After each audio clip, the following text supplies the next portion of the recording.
Piri, Liljestrand, Suominen, Suomela ja Järvinen. Ja jotain lippuja, lappuja äskeistä lähdöstä. 64 mustavalkoinen syynä törmääminen. Järvis Jussi tuottaa kärkipaikalla. Suomela. Järvinen kakkosena, Piri tulee kolmantena, 50 numerolla, Suominen nelospaikalla.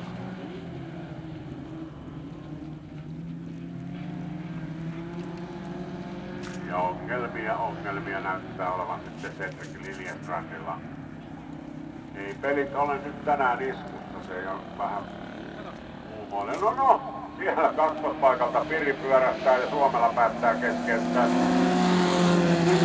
Suomela 50 numerolla siis Suorana Opel Vectra 2.0 Iivari, Jokkista harrastetaan. Tukijoina Iska Jyrki, Autokorjaamo J. Suomela ja Allan Laukkala.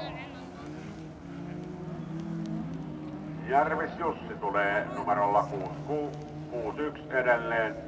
Siinä kakkospaikalla numerolle 50 tuli mustavalkoinen lippu. Onkohan kohtuuttoman kova ajo syynä? Suomela jatkaa. Samoin jatkaa Järvinen.